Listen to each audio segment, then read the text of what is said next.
네, 우리나라의 피겨 여왕 그 김연아 선수는 여러분이 알다시피 2010년 밴쿠버 동계 올림픽 때 빛나는 금빛 연기로 세계 신기록을 세우면서 저도 그때 눈물 흘리면서 봤는데 타임지가 선정한 세계에서 가장 영향력 있는 백인에 선정되었고요. 그런데 이제 피겨 기술의 백미는 점프잖아요. 어려운 점프. 이 어려운 점프를 성공해낼 때마다 한국인 아나운서와 이 외국인 아나운서의 멘트가 굉장히 달라서 화제가 됐어요. 그러니까 금메달도 화제였지만 이게 화제가 되었는데 어떻게 다르나 한번 보실래요? 이제 굉장히 어려운 뭐 트리플 점프 이런 거 있잖아. 성공을 했어요. 한국, 와, 성공했어요. 네, 외국, 아, 정말 나비죠. 꽃잎에 사뿐히 내려앉은 나비요. 네, 정말 난이도가 높은 또 이제 마지막 그 어려운 점프를 다 또 했어요. 그러니까 또 한국, 와, 난이도가 굉장히 높아요. 가산점을 받게 될 거예요. 이렇게 했어요. 네, 외국, 저 점프 투명한 날개로 날아오르네요. 음반에서 날아오르는 한 마리 새입니다. 이렇게만 했어요.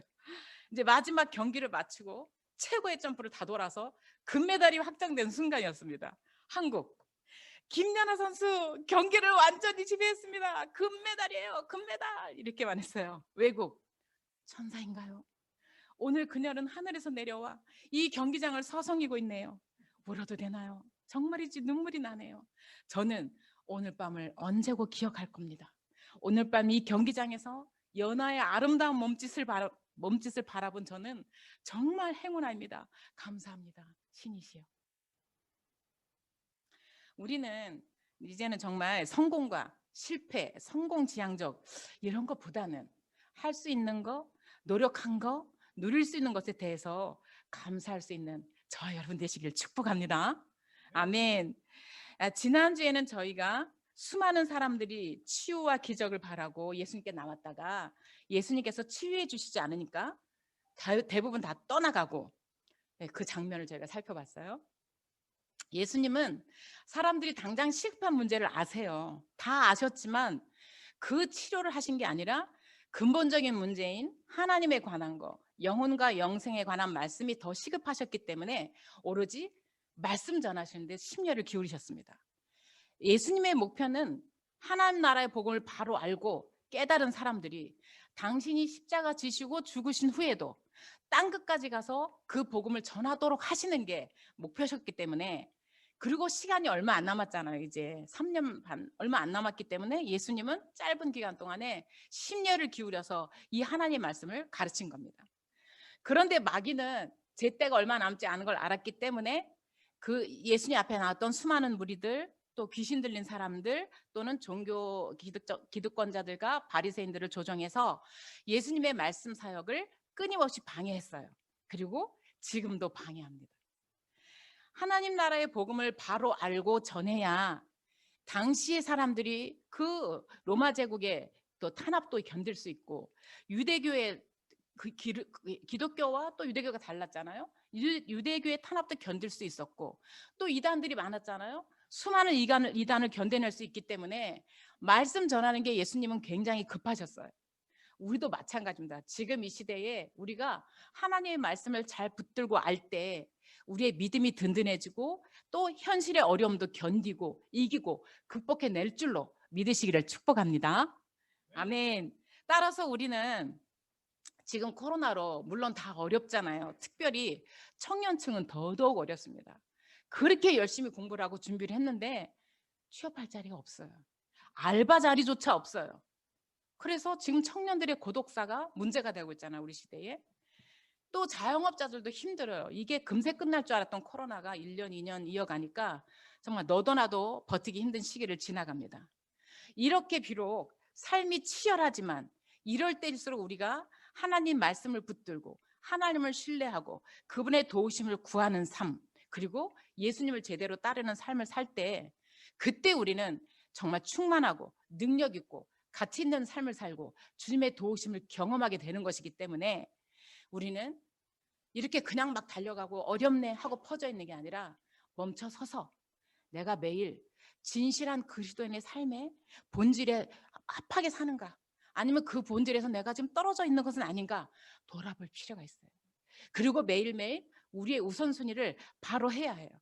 이런 삶의 방식이 넌 크리스찬이 볼 때는 어리석어 보여요. 그러나 하나님이 보실 때는 이 삶의 방식이 너무나 귀하고 복되고 아름답기 때문에 하나님은 그러한 자를 책임져 주시기 원하시거든요. 그러므로 오늘은 우리의 근본적인 부분을 터치하시는 예수님의 그 깊은 뜻을 신뢰하고 그 생명의 말씀을 읽고 듣고 집중하고 순종하고 성장하는 일에 우리가 좀 힘써서 그렇게 그러한 삶을 살아갈 때 우리의 모든 것을 책임져 주시는 주님을 경험하는 시간 되시기를 주님의 이름으로 다시 한번 축복합니다. 아멘. 오늘은 예수님께서 드디어 12제자를 세우시는 장면인데요. 예수님은 대부분의 사람들이 몰려왔다가 다 떠나가요. 바닷가로 가니까 또 떠나가. 이번에 이제 마지막 산에 올라가셨거든요. 그랬더니 이제 다 떠나갔어요.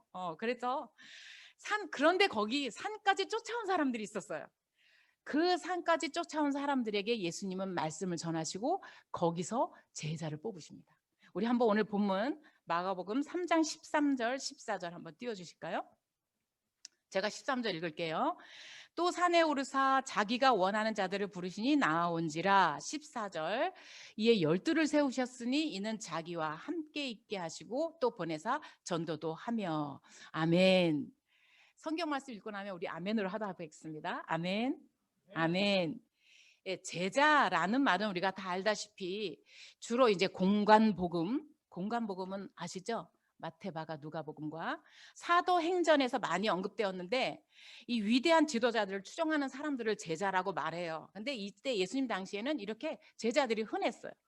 예, 많은 사람들을 제자로 삼았어요. 그런데 왜 예수님은 굳이 산에 오르셔서 그 산으로 따라온 사람들 중에서 제자를 삼으셨을까? 요 문제하고, 그리고 예수님은 왜 12제자를 뽑으셨을까? 뭐 하시려고? 요 부분을 세 가지로 살펴보도록 하겠습니다. 첫 번째, 예수님은 자기와 함께 있게 하시려고 제자들을 뽑으셨어요. 그게 첫 번째 목적이에요. 한번 따라 보겠습니다. 예수님은 자기와 함께 있게 하시려고 제자들을 뽑으셨습니다. 네. 이스라엘은 왜 산에 올라가냐면 이스라엘에 산에 올라간다라는 뜻은요.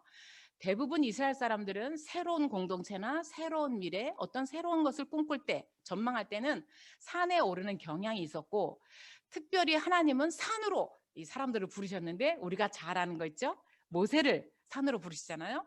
출애굽해서 백성들이 광야에서 본격적으로 진행하기 전에 모세를 시내산으로 부르십니다. 시내산 꼭대기에 부르셔서 거기서 모세를 만나 주시고 율법과 십계명을 주시고 새로운 공동체를 만드십니다. 또 다른 산들이 있지만 이렇게 산은 특별히 하나님이 특별히 부르셔서 새로운 계획, 새로운 미래, 새로운 공동체를 꿈꾸실 때 만나는 곳이라는 상징성이 있습니다. 그래서 우리 예수님도 지금 온 세상의 구원 계획을 이루시기 위해서 이 산에 오르셨습니다. 그리고 그 산까지 따라온 사람들 중에서 12사람을 부르셨습니다. 물론 먼저 4인방은 불러놓으신 상태예요. 그렇죠? 그리고 나머지 제자를 부르십니다. 예수님 당시의 사람들은 훌륭한 스승을 찾아서 다녔어요. 그리고 유명한 랍비나 또 그리스 철학자들도 똑똑하고 뛰어난 사람들 중에서 제자를 삼았어요. 그런데 예수님의 제자 삼는 방식은 그들과 달랐습니다. 어떻게 하셨냐면 모든 사람에게 동일하게 말씀을 전해주세요. 그리고 그 말씀을 듣고 반응하고 나오는 사람들을 제자로 삼으시는 거예요. 그래서 예수님이 제자 삼은 사람들을 이렇게 대충 보면 어떤 사람들 제자 삼으셨냐면 당시에 가장 평범했던 어부들, 그렇죠? 어부 중에 베드로 있잖아요. 이렇게 제자들을 어부를 먼저 뽑으셨고, 그 다음에 그 말씀을 듣고 반응한 사람들 중에서 어부를 뽑으셨고, 또 죄인의 대표라고 여겼던 누구죠? 마태복음을 기록한 세리 마태와 같이 세리들을 뽑으셨어요. 그리고 그러면 가난하고 뭐 이런 사람만 뽑느냐? 젊고 부유한 간원의 대표였던 니고데모도 뽑으셨어요. 그리고 최고의 석학이었던 사도 바울도 뽑으셨어요. 이들 각계각층의 누구라도 복음을 듣고 반응하고 죽게 나오면 예수님은 제자로 뽑으셔서 어느 층에 있더라도 하나님의 복음에서 제외되지 않도록 복음이 균등히 들어가게 하시도록 배려하셔서 제자들을 뽑으셨습니다. 예수님은 이렇게 본인이 원하시는 자 중에서 12명을 뽑으셨는데요. 그래 뽑으신 이유가 아까 뭐라 그랬어요? 함께 있으려고, 함께 하시려고 뽑았단 말이죠. 그래서 이 12명과 함께 예수님은 그때부터 이제 마지막 3년 반 동안 뭐 하시냐면 함께 먹고 자고 마시고 더불어 교제하셔요. 예수님 곁에서 이렇게 했던 제자들 너무나 좋았을 것 같아요. 예수님. 그리고 이제 예수님이 하시는 말씀을 다 듣잖아요. 이게 중요해요. 예수님이 하시는 말씀을 다 듣는 게 굉장히 중요해요. 이거 뭐 두 번째 가서 설명해 드릴 텐데. 그리고 예수님이 행하는 것을 다 보았어요. 기적 일으키는 거, 죽은 자를 살리는 거, 뭐 바다 위를 걷는 거, 이거를 막 놀람 가운데 이제 다 눈으로 사진 찍어 놨어요. 예, 다 보았어요. 그리고 드러났어요. 그리고 앞으로 너희들은 이렇게 내가 한 거 너희에게 보여준 그대로 행하는 자가 되라고 말씀을 하셔서 이제 그리고 이렇게 아버지의 뜻대로 행하는 자들을 예수님이 뭐라 그랬어요? 내 뜻대로 행하는 자가 내 부모요, 자녀요, 형제요, 모친이니라 하신 것처럼 제자들을 하나님의 가족이 되게 하셨어요. 예수님은 우리들도 주권적으로 불러주셨고 그 부르심에 응답한 우리들을 죄 용서하시고 구원해 주셨잖아요. 그리고 자녀 삼아 주셨을 뿐만 아니라 이제 내가 너를 선택했다라고 말씀하시는 거예요. 왜 우리를 선택하셨을까요? 우리를 부려먹으려고 선택하셨나요? 아니에요. 함께 하면서 하나님의 영광스럽고 그 풍성한 것을 다 누리고 갖게 하시려고, 함께 하시려고 우리를 부르시고 뽑으시고 제자 삼아주시고 가족을 삼아주신 거예요. 그러면 이러한 우리는 어떻게 해야 되느냐? 그러면 하나님과 나와의 관계가 항상 최우선이 되어야 되는 거예요. 저와 여러분은 어떠신가요? 예수님이 나를 뽑으실 때 너와 나의 관계가 최선이 되고 싶어, 함께 하고 싶어, 그래서 뽑으셨는데 그러한 관계를 지내고 계시나요? 여러분의 애인이, 여러분의 아내와 여러분의 남편이, 여러분의 자녀가 나를 안 보고 다른 사람만 쳐다봐. 기쁘신가요? 나를 보긴 보는데 내게 있는 재산, 내게 있는 그 어떤 것만 바라봐. 기쁘시나요? 예수님은 제자들을 부르심도 똑같고 우리를 부르심도 내가 너와 함께 하고 싶구나. 내가 너와 모든 걸 같이 하고 싶구나. 이 깊은 영성이 아가서예요. 우리가 나중에 아가서도 한번 볼 텐데 신부를 부르신 신랑의 그 음성 아가서. 내가 너와 함께 하고 싶어. 나의 사랑, 나의 어여쁜 자와 나와 함께 가자. 나랑 함께 있자. 그렇게 부르신 거예요. 그런데 대부분의 우리 그리스도인들은 이렇게 함께 있자고 초청하시는 예수님의 음성을 날마다 순종하시죠? 대부분 순종하지 않아요. 따라서 나와 하나님과 함께 있고 예수님과의 관계가 가장 최우선이 되는 방법은, 가장 쉬운 방법은 바로 개인의 경건 생활이에요. 한번 따라해 봅시다. 내가 지금 예수님과 함께하는 방법은 바로 개인의 경건 생활입니다. 아멘. 이 개인의 경건 생활이 굉장히 중요해요. 이 경건 생활을 통해서 내가 하나님께 지속적으로 은혜를 공급받아요. 주일날 한번 와서 뭐 은혜를 공급받겠다 하는 것은, 주일은 제가 볼 때는 이거는 그냥 비상호흡, 인공호흡, 미예요. 진짜 중요한 건 일주일 동안 내가 주님과 함께 동행하는 거예요. 어떻게 동행할까요? 말씀을 보는 거예요. 말씀을 읽고 그 말씀에 순종하고 또 말씀 속 따라서 기도하고. 너무나 쉬워. 참 쉽죠?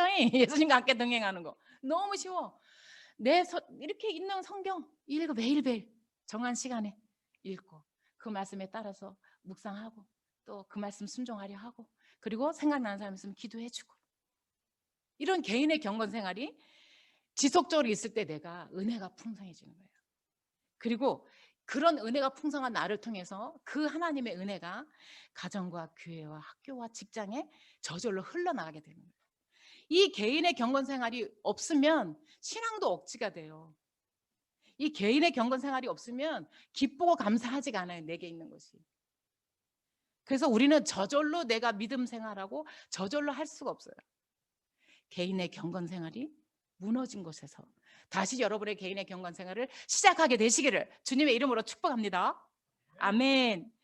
이 하나님과 지속적인 동행하는 이 개인의 경건이 약해지면 내가 일상성에서 경험하는 하나님의 은혜가 없어질 거잖아요. 그러면 세상 사람들과 별반 다를 게 없잖아요. 말은 그리스도인이라고 하는데 이렇게 내가 먼저 개인적으로 주님과 교제하고 주님과 가까이 하고 주님을 사랑하는 그런 마음이 없으면 이런 사람은 어떻게 되나? 무임한 그리스도인이 되잖아요. 지난주에 충격이었죠. 뱀파이어 크리스천. 그래서 이번 좀 약하게 무임한 그리스도인. 네. 각지에서 지난주 유튜브를 듣고 은혜 받았다고 연락도 받았어요. 좀 강한 말씀이라 걱정을 했는데 유튜브에 보시면 올려 있거든요. 새하얀교회 정은희 목사 찍으면 유튜브에 그동안 설교했던 것이 올라와 있으니까 한 번씩 더 들으시고 또 좋아요도 눌러주시고 또 아시는 분에게 공유도 해주시고, 그리고 우리 성도님들은 이것을 통해서 전도도 되고 우리 교회도 알려지도록 기도해 주시기를 부탁을 드립니다. 아멘. 네. 그래서 우리가 이렇게 주님과의 개인 경건의 생활이 무너지면 예배도 일이 되고 기도에 오라는 것도 일이 되고 힘들고 성도의 의무들이 기쁘지 않고 부담이 되고 그렇게 되는 거예요. 내가 말씀을 읽고 싶은 마음도 없고 기도하고 싶은 마음도 없고 헌신과 봉사하는 마음도 없다면 신앙이 병든 거예요. 병들었는데 가만 놔두면 안 되잖아요. 뿐만 아니라 믿노라 하면서 내가 매일 성경 말씀을 읽지도 않고 그냥 살았다. 그러면 말씀이신 그리스도가 그 영혼 안에 없는데 그러면 그게 그리스도인이 아니잖아요. 그래서 주님 뭐라고 그랬어요? 이름은 가졌으나 죽은 자라고 분명히 경고하셨거든요.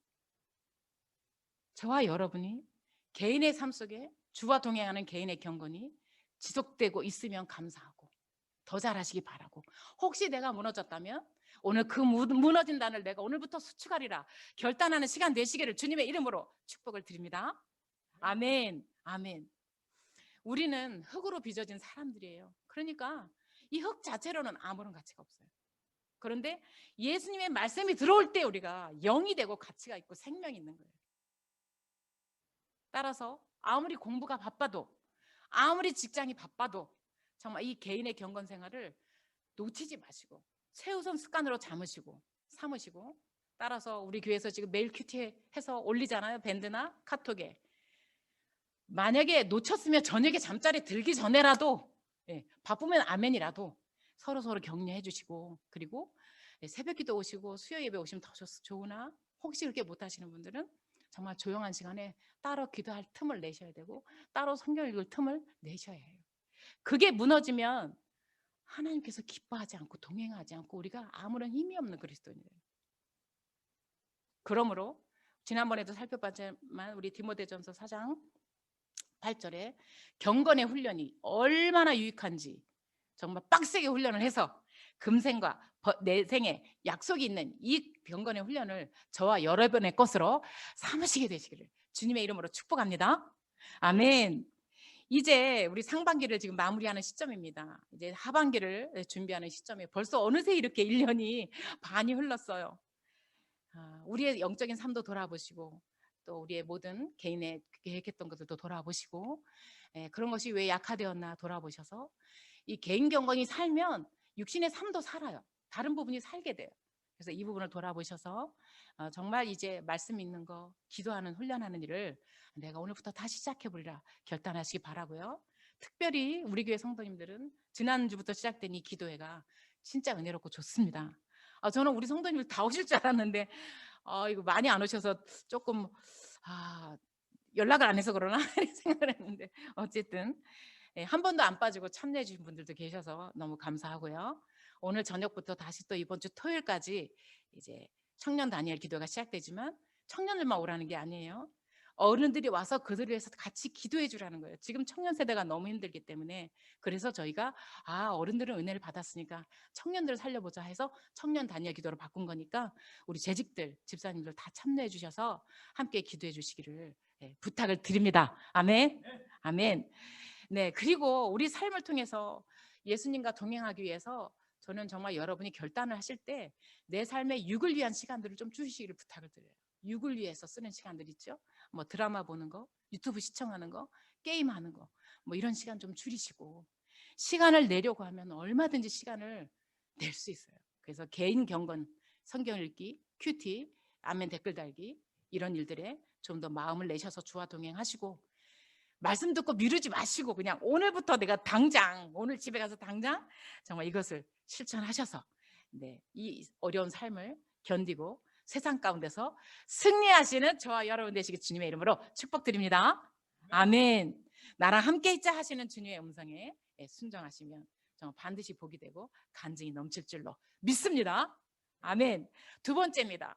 예수님은 왜 이제 산에 오르신 이유는 알았고 왜 12제자를 뽑았나 했더니 함께 있으려고 하셨구나 아셨어요. 근데 두 번째는 왜 그랬냐면 그럼 함께만 있고 여기가 천국이니 여기가 좁사오니 이렇게 하라는 게 아니고 이제는 주의 일 좀 해라. 그럴 줄 알았어. 그럴 줄 알았어가 아니에요. 주의 일이 뭐냐면 내 이웃에 죽어가는 영혼들을 전도하라는 거예요. 그냥 살려라. 그렇게 하려고 12명을 세우셨어요. 우리 15절 한번 볼게요. 같이 읽어봐요. 15절 시작. 귀신을 내쫓는 권능도 가지게 하려 하심이로라. 아멘. 이 12명의 제자들에게는 복음 전 이제 임무가 주어졌어요. 이제 함께 있어 실컷 함께 있었잖아요. 그죠? 함께 있었어. 이제는 복음 전파하는 거, 모든 족속을 제자를 삼고 침례 주는 일과 함께 이런 일을 해낼 수 있도록 귀신 쫓는 일, 이런 특별한 권능이 주어졌는데요. 또한 예수님께서 계속 들려주신 말씀을 통해서 천국의 비밀을 아는 것, 그리고 방언을 말하는 것, 그리고 믿고 구하는 자에게 병 고치는 능력까지 주셨어요.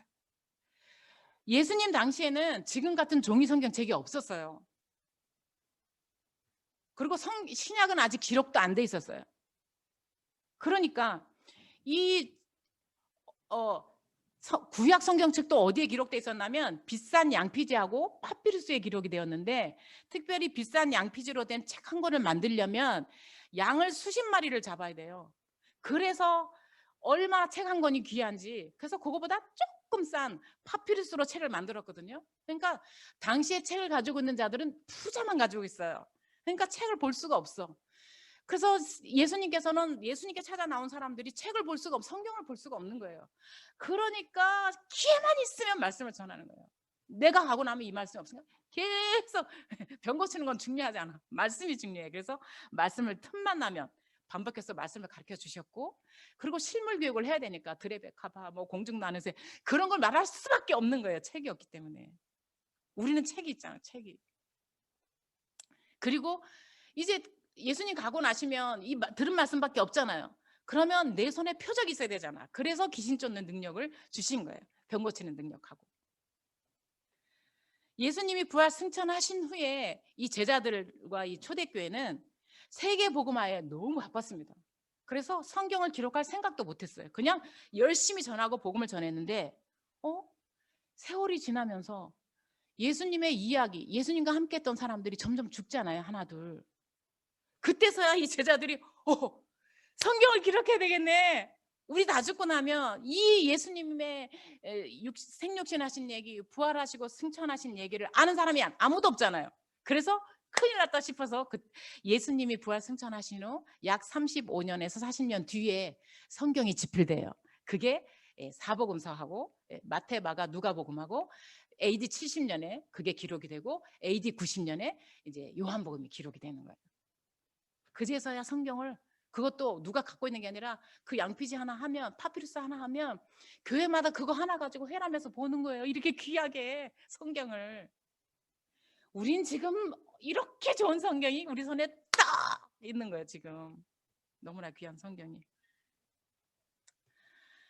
그래서 예수님이 죽기 전까지 말씀을 들려주신 것은 너희도 이렇게 말씀을 귀히 여기라는 거거든요.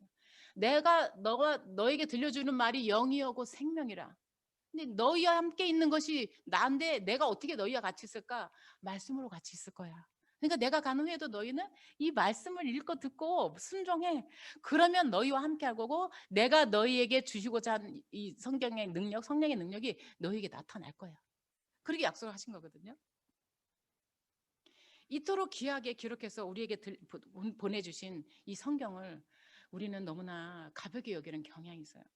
정말 귀하게 여기고 이 말씀을 읽고 붙들고 기도할 때 하나님은 제자들에게 주신 그 능력을 우리에게 주신다 약속하셨고 이미 받았잖아요. 저와 여러분 받았죠? 받으셨죠? 귀신 쫓는 능력도 받으셨고 방언하는 능력도 받으셨고 병 고치는 능력도 받으셨고 천국의 비밀을 아는 것도 받으셨잖아요. 제자만 받은 게 아니잖아요. 우리 다 받았잖아요. 그거 받아서 뭐 하라고? 전도하라고. 다른 사람들에게 예수의 생명을 알려주라고. 가족에게, 학교에, 친구에, 이웃에게 흘려보내라고 주셨잖아요. 이 능력의 말씀인 성경을 사랑하고 읽고 묵상하고 기도하는 일을 지금까지 혹시 하시지 않았다면, 또 우리 예수님을 아직 믿지도 않고 그런 분들 계시지만 속는 셈 치고 한번 읽어보세요.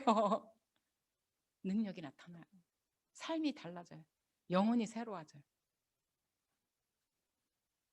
그러므로 이 능력의 말씀인 성경을 오늘부터 정말 정한 시간에 내가 꼭 읽고, 그냥 읽기부터 해. 읽기부터. 딴 거 뭐 큐티도 둘째치고 읽기부터 성경 말씀을 읽고 기도함으로 이 제자들에게 주신 그 경건의 능력을 나에게도 나타나도록 체험하시기 바라고, 영육간에 늘 승리하기 바라고, 우리 주어진 각자의 사명도 완수하는 복된 성도들 다 되시기를 주님의 이름으로 축복합니다. 아멘. 마지막으로 세 번째입니다. 왜 예수님께서는 제자들을 뽑으셨을까? 제자들에게 새 이름을 주시려고 뽑으셨습니다. 한번 따라 보실까요? 새 이름을 주시려고 뽑으셨습니다. 시작. 새 이름을 주시려고 뽑으셨습니다. 네, 새 이름 그러니까 너무 웃기네요. 컴퓨터 처음 배울 때 새 이름으로 저장하라 그러니까 온갖 새 이름 다 하다 나중에 새 이름 몰라가지고 저도 그랬던 기억이. 새 이름 뭐 까투리 무슨 뭐 다 네, 그런 새 이름이 아니고 뉴, 새로운 이름을 주시는. 예. 우리 16장 10절 한번 다시 읽어볼게요. 마가복음 3장 16장 17절. 네, 이제 슬슬 졸음 오는 시간이니까 같이 읽어볼까요? 16절 제가 읽고 17절 여러분이 읽을게요. 이 12를 세우셨으니 시몬에게는 베드로란 이름을 더하셨고, 17 시작.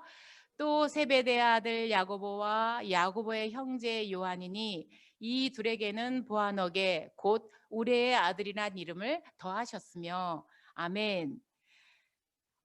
이 창세기에 보면 하나님께서 새 이름을 주시는 장면이 굉장히 많이 나오는데, 특별히 창세기 12장에서 아브라함을 부르셔서 창세기 17장에 아브라함에게 새 이름을 주시는데 아브라함이라는 이름을 주셨고, 야곱을 부르셔서 창세기 32장에 또 이스라엘이라는 새 이름을 주셔요. 이것은 왜 이렇게 새 이름을 주시냐 하면, 이제는 너희가 너의 것이 아니라 나의 소유가 되었다. 내가 너의 주인이다. 내가 너의 하나님이다 라는 의미로 새 이름을 주세요. 그래서 이사야 43장 1절 한번 띄워주시면 제가 한번 읽어볼게요. 야곱아 너를 창조하신 여호와께서 지금 말씀하시느니라. 이스라엘아 너를 지으신 이가 말씀하시느니라. 너는 두려워하지 말라. 내가 너를 구속하였고 내가 너를 지명하여 불렀나니 너는 내 것이라. 아멘. 아멘. 새 이름을 주신 이유는 이제 너의 소유가 바뀌었다. 너의 소유는 이제 나다. 내가 너의 하나님이다. 내가 너를 책임질 거다. 이렇게 그런 의미와 함께 이제는 옛 성품으로 사는 것이 아니라 새 성품으로 빚어지는 사람으로 살아야 될 것과, 그리고 아브라함 같은 경우는 이스라엘 조상으로, 또 야곱도 믿음의 조상으로 정말 하나님 앞에 새롭게 살 것을 의미하는 이름으로 새 이름을 주셨거든요. 똑같이 예수님도 12제자를 세우신 후에 새 이름을 주시는데 12제자 모두에게 주신 게 아니고 3인방에게만 새 이름을 주셨어요. 이 3인방은 누구누구였죠? 베드로와 야고보와 요한이었잖아요. 이 세 사람에게 새 이름을 주셨는데 원래 베드로의 원이름은 시몬이에요. 시몬에게 베드로라는 새 이름을 주셨는데, 베드로라는 이름은 아람어로 반석, 돌이란 뜻이에요. 왜 이 이름을 주셨나 하면은 너는 앞으로 정말 새로운 사람이 되어서 하나님을 일을 하는데 반석 같은 믿음 위에서 일을 하는 사람이 될 거야 라는 뜻으로 이 새 이름을 주셨어요. 그리고 야고보와 요한은 형제인데요, 이들에게는 보아너게라는 새 이름을 주셨어요. 이것은 그리스어로 한번 따라해 볼까요? 우레의 아들. 네, 우레의 아들이란 뜻이에요. 이것은 누가복음에 보면은 사마리아 전도시에 예수님과 함께 가서 전도를 하는데, 아니 이것들이 복음을 받아들이지 않아. 그래서 야고보와 요한이 예수님 우리 하늘에서 불을 내려서 이것들을 불로 멸망할까요? 뭐 이렇게 물어봐요. 그래서 예수님께서 꾸짖으시고 그들에게 새 이름을 주신 게 이제 보아너게인데, 후대의 학자들이 이들이 그렇게 과격하고 급한 성격 때문에 이런 이름을 주셨나라고 생각하기도 했지만, 또 다른 학자들은 그게 아니라 실제 하늘의 사자가 강력한 우레와 같은 소리로 하늘의 소리를 전하라 라는 뜻으로 주었다고 또 보기도 해요. 그래서 실제로 야고보는 사도행전 12장에 보면 하나님의 뜻을 우레와 같은 소리로 정말 과감하게 막힘없이 복음을 전하다가 12제자 중에서 제일 첫 번째로 헤롯 아그리빠에게 순교당합니다. 요한은 유일하게 순교하지 않은 제자잖아요. 그래서 요한복음, 요한 1, 2, 3서 그리고 1세기까지 살면서 요한계시록까지 기록을 해요. 우레와 같은 강력한 목소리를 글로 남겨 복음으로 남긴 그런 분명히 전달한 제자예요. 요한계시록 2장 17절을 한번 제가 안 적어드렸죠. 요한계시록 2장 17절에 보면 예수님께서 이기는 자에게 새 이름을 기록한 흰도를 주신다고 했어요. 여러분은 자연인 자기 이름 말고 새 이름 받으셨나요? 예수님께. 이 새 이름은 장차 받은 자만 알게 된다고 했기 때문에 아는 사람도 있어요. 영어로 벌써. 그러나 대부분 몰라. 그렇지만 우리가 지금 다 할 수 있는 새 이름이 있다는 사실. 두두둥. 그게 뭘까요? 바로 그리스도인이라는 이름이에요. 한번 따라 봅시다. 나는 그리스도인입니다. 시작. 나는 그리스도인입니다. 이게 우리에게 주신 새 이름이에요. 그리스도인, 주님의 자녀, 주님의 제자. 이게 우리에게 주신 새 이름. 사도행전 11장 26절을 보면 한번 띄워주실까요? 사도행전 11장 26절에 보면 제자들이 안디옥에서 비로소 그리스도인이라 일컬음을 받게 되었더라. 아멘. 이제 제자들에게 제자 3인방에게는 예수님이 특별한 새 이름을 주셨지만 나머지 제자들에게 어떤 이름이 주어졌냐면 그리스도인이라라는 이름이 주어졌어요. 그리스도인이란 이제 예수님의 소유다라는 뜻이라 했잖아요. 그리고 이제는 구별된 사람이야. 하나님을 위해서 살 거야 라고 구별된 사람. 그리고 옛사람의 성품이 죽고 옛 성품이 죽고 새 사람, 새 성품으로 살아가는 그런 사람이 된 것을 그리스도인이라 하거든요. 저와 여러분이 이제 새 이름을 받은 사람들이에요. 옛 사람이 아니에요. 그리스도인이야. 새 사람, 주님의 소유가 된 사람들. 그래서 참된 그리스도인으로, 참된 제자로, 천국 시민으로 살아가라고 우리에게 그리스도인이라는 새 이름을 주신 것을 믿으시기를 주님의 이름으로 축복합니다. 아멘, 아멘. 따라서 우리가 이 새 이름을 받은 자답게 우리들도 약속에 지금까지 익숙해져 있는 그 모든 것들 너무 많잖아요. 너무 익숙해져서 내가 거기에 젖어 있는지도 모르는 그런 것들 있잖아요. 관습, 가치, 성품, 본능, 사랑하고 집착하는 것들, 사람이 됐든지 물질이 됐든지 어떤 것이 됐든지 애호, 기호 이런 모든 것들을 정말 그걸 한번 돌이켜 보시고 내가 거기서 떠나서 변화되어서 진짜 하나님이 기뻐하시는 참 그리스도인으로 살아가시는 저와 여러분 되시기 주님의 이름으로 축복합니다. 아멘. 결론입니다. 예수님의 12제자는 이 새 이름을 받은 제자들 중에 마지막에 이제 우리 19절 한번 띄워주실까요? 이거는 예수님 안 믿는 사람도 잘 알 텐데요. 가룟 유다가 있어요. 가룟 유다는 예수님을 판 자잖아요. 그래서 이 가룟 유다 대신에 예수님이 부활하신 후에 대신 뽑은 제자가 있죠. 이름이 뭐지요? 네, 마띠아를 뽑아요. 그래서 가룟 유다가 빠지고 마띠아가 들어가서 예수님의 12제자가 되는데 마태와 누가는 이 12제자를 하나님께서 사도로 부르셨다 이렇게 말씀해요. 우리 하나만 띄워주실까요? 누가복음 6장 13절. 밝음에 그 제자들을 부르사 그 중에서 12를 택하여 사도라 칭하셨으니 아멘. 이 제자가 그리스도께 온전히 헌신해서 예수님으로부터 배우고 닮아가는 사람이라면 사도란 하나님께로부터 보냄을 받은 자라는 뜻이거든요.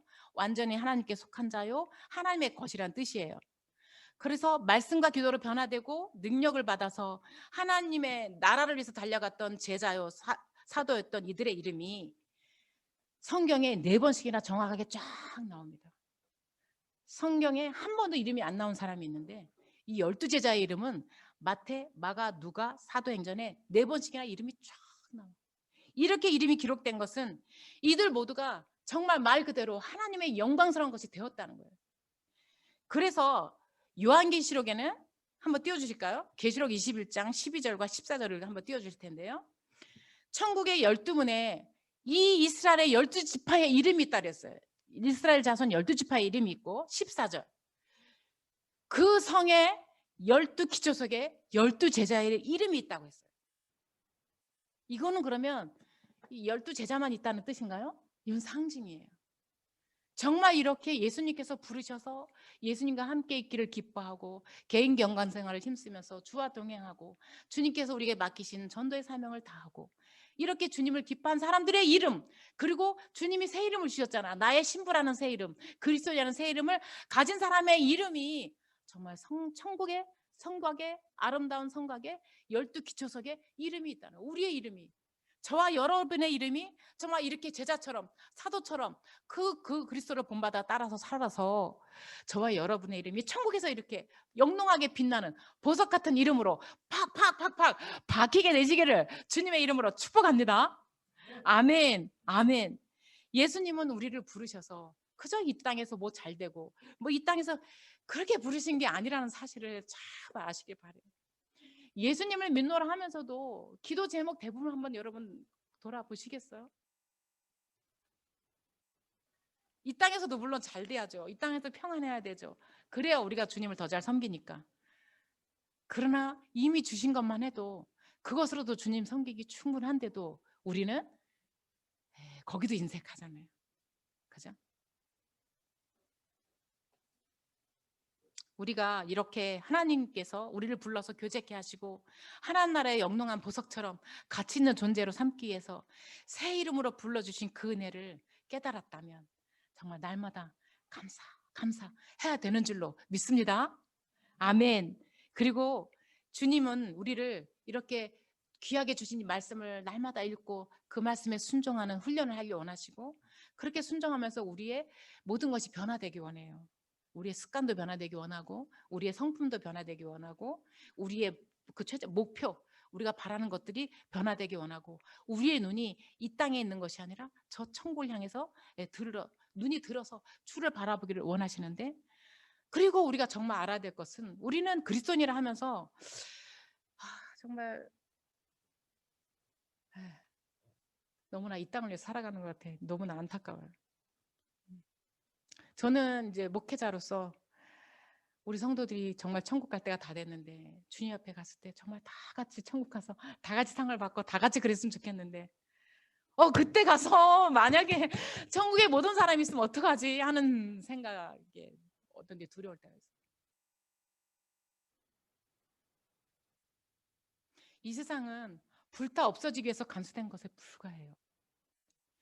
그리고 이 세상은 영원한 천국을 위해서 준비하는 장소에 불과해요.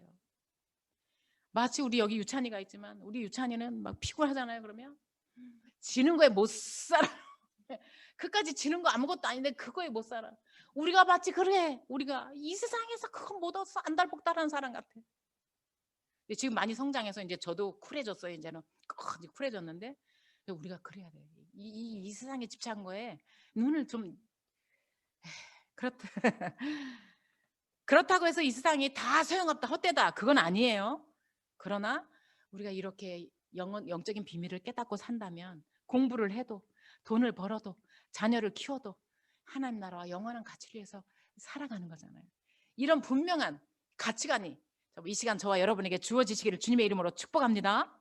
아멘. 네, 따라서 우리는 베드로처럼 반석 같은 믿음으로 가정과 교회를 세우고 야고보와 요한처럼 영혼육을 뒤흔드는 우레아 같은 하나님 말씀을 내 것으로 꽉 붙들고 믿고 전하고, 그리고 내 이름이 천국의 보석처럼 빛나는 그날까지 주와 함께하는 매일매일의 개인 영성 또는 이래 공예배 섬김의 이런 삶을 기쁨으로 섬기면서 달려가시는 저와 여러분 되시기를 주님의 이름으로 축복합니다. 아멘. 마지막으로 하나만 더. 그러므로 신랑이 오실 때가 다 되어 가는데 이때 자기 등불과 기름이 다 달아서 꺼져가는 것도 모르고 그냥 있는 게 아니라 세상과 짝가며 다 졸며 자는 것이 아니라 정말 말씀과 기도로 껴있는 아름다운 그리스도인, 새 이름, 아름다운 신부, 아름다운 제자 다 되시기를 주님의 이름으로 다시 한번 축복을 드립니다. 아멘. 우리 1분만 기도하시고 주께 가까이 찬양을 고백으로 드리도록 하겠습니다. 기도.